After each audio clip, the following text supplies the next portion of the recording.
this is really coming back to that internal, when you say you're going to do something, then do it for yourself, not for other people.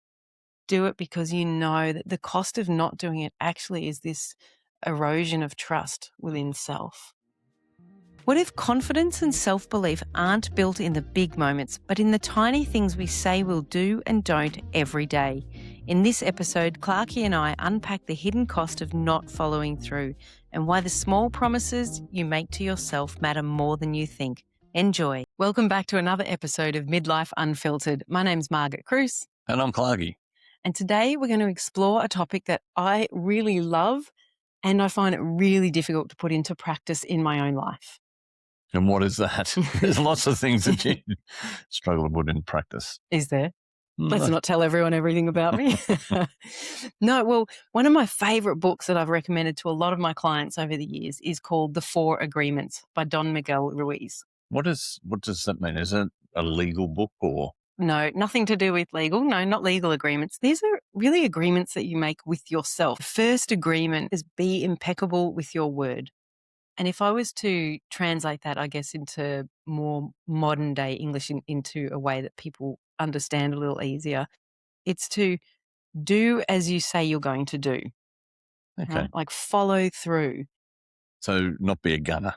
Not be a gunner. Exactly right. Exactly. And where I go with this, if we go deeper, I find it really easy. If I've made a promise to someone else, absolutely, I will try my best to keep that. And if I don't, I'll acknowledge that something happened and I wasn't able to. So before you go on, is there a time frame on this agreement? Well, that depends on what you agreed to, doesn't it? I agree that I'm going to mow the lawn, but I'll do it not right now, but I might do it in 2 days' time.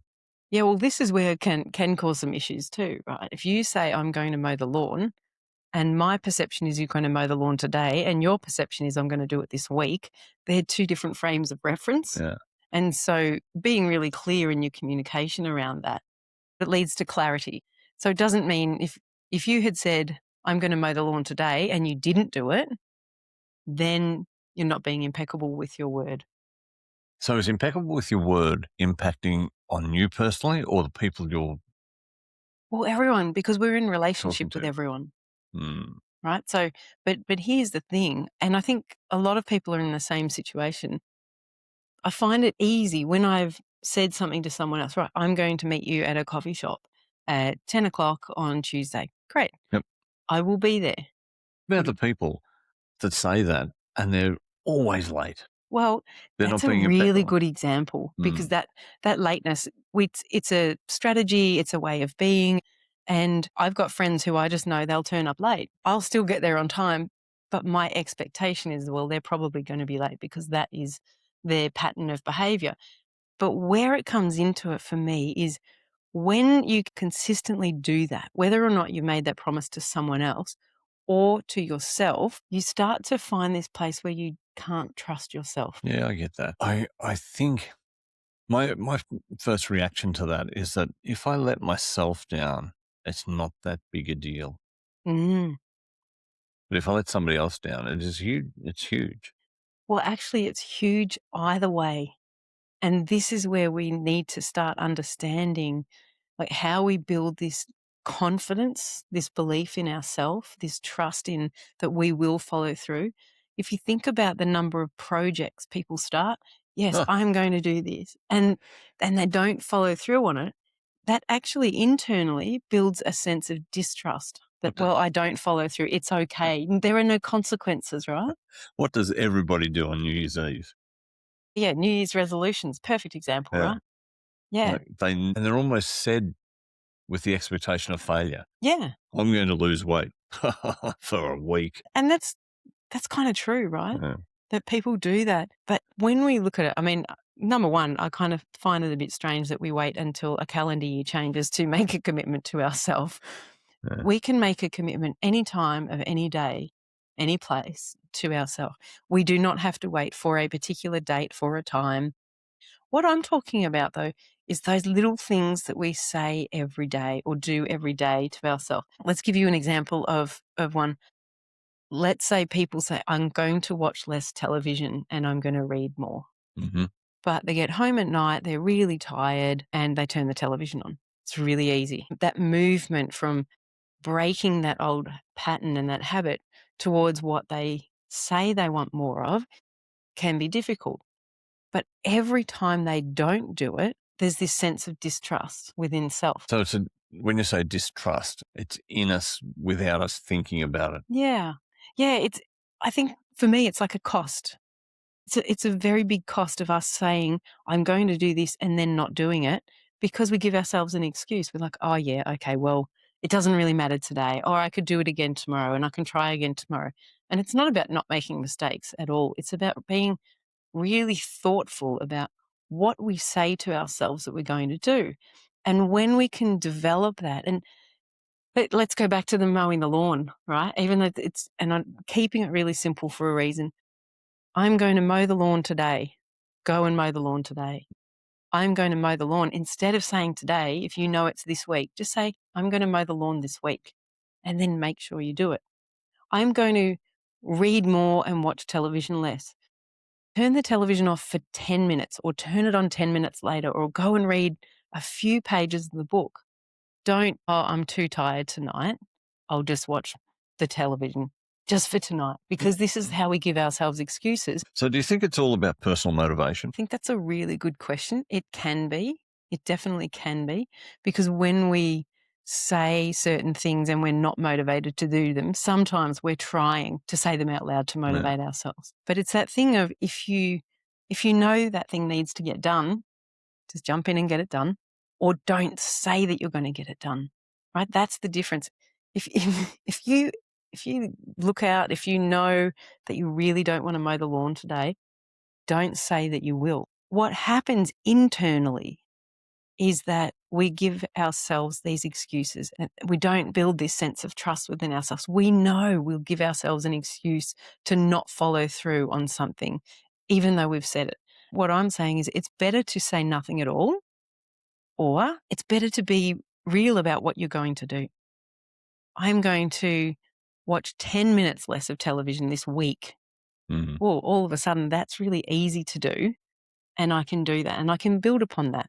And if you do that, as you do that, you start to build this sense of trust that, wow, yeah, actually I follow through. And when you follow through on the small things, then you can start to trust yourself to follow through on the bigger things. Yeah, it's something that in the back of my mind, I'm thinking, what about somebody like a smoker? I hear them all the time. I'm going to give up smoking. I'm going to give up smoking. I know there's a craving involved in that whole process, Mhm. so it's a bit different. Well, But it's not really. There's no different to be impeccable with your word that's something hard to do and easy to do. But find the way that when you say you're going to do it, that you do it. I'm going to smoke one less cigarette this week, right? Rather than this extreme, I'm going to give up smoking this week. Do what you say you're going to do. yeah, a lot of people are really, with their statements like that, are really extreme. Yeah, all or nothing. And I'm saying when you're impeccable with your word, when you build that sense of trust within yourself that you know, I will follow through in what I do, then you can start to see how your bigger dreams could potentially come into fruition. Does that make sense? Yeah, it does. So from people listening out there, what are they taking away from this? To be really mindful about everything that you say out loud and even the thoughts that you think, because when we come back and have a look at this, be impeccable with your word, it's actually not more important that we are impeccable with our word to other people, what we promise, to what we promise to ourselves. Mm. It is probably, I would say, more important what we say to ourselves is what we follow through on, because then we can really feel this sense of, yeah, I can do this life in the world in the way I want to, and I can follow through, and I know that I've got my own back. And this is what I said at the beginning. It can be really tough when we first start. You just start to notice, well, where am I not being impeccable with my word? Where am I not building up that trust within myself? Where do I pull myself down a little bit? You know, we often call it self-sabotage. Where am I doing that? And how could I then speak differently, think a bit differently to what I am, and make those commitments to myself in a way that I know that I will follow through? Now, that's not to say don't have big dreams. It's just let's start where you are and work towards deepening the sense of trust that I can do whatever it is that I want to do in this life. And I know I can do it in a way that I trust myself. It's intentional. Mm. Yeah, because I'm just thinking about myself, and I would be the biggest gunner. You can be a gunner. Yeah, Yeah. because I'm going to do this, I'm going to do that. Mm. And I start a lot of stuff and never finish it. And there's a difference between starting something to try it, to have an experience of it, to see if it's right for you, than starting a project and then not finishing it and then feeling bad about yourself. And if you think about that, how it makes you feel when you start something and then don't finish it, it doesn't feel great. So how do I guess you've already explained it, how do I actually implement this and just doing it in small steps? Well, it's literally coming back to being impeccable with your word. Mm. Don't say, I'm going to do this But unless you're going to do yeah. it. Take things in smaller steps, Mm. like chunk it down, take bite-sized pieces. And as you do those, then you build your confidence and it comes back to self-respect as well. Yeah. And really build on that. And then when we do that, we start to notice this magic happens, but it's not easy, right? Mm. It can be difficult. So the first thing, I'd say to people listening is have a listen to what you're saying to yourself. What are you promising yourself? What are you promising others? Where are you not being impeccable with your word? This is really coming back to that internal, when you say you're going to do something, then do it for yourself, not for other people. Do it because you know that the cost of not doing it actually is this erosion of trust within self. The more that we can just take these little steps and look at what is it that I'm saying, where am I saying, I guarantee you it starts to transform your belief within yourself. When you know, I will consistently show up for myself and I will do what I say I will do. Anyway, it's Oh, one thing that I know. I think it's a really interesting topic and it's something that can be difficult. Have a talk to your partner, your friends about this, about where that sits for you and where maybe you need a bit of help with it. Make commitments or become accountable, and just make sure that when you're making that commitment to yourself that you follow through. okay. Well, thank you for that lesson. Thanks for tuning in to Midlife Unfiltered. I hope today sparked something meaningful and reminded you of what's possible in this season of life. If this episode lifted you up, share it with someone who could use the reminder. Subscribing will make sure that you're notified when a new episode is released, and leaving a review on Apple Podcasts or Spotify also helps more people discover our little corner of midlife truth-telling. You can always reach out through Facebook, Instagram, or LinkedIn. I love hearing from women who are walking this path with me. Interested in working with me? You'll find everything you need at margitcruise.com. And remember, midlife isn't an ending. It's your invitation to feel more alive than ever. See you next week. And now the legal stuff. The content in this podcast is provided for general information and inspiration only. It does not constitute medical, legal, or psychological advice, nor is it a substitute for independent professional care. Margit Cruz is not a registered health professional.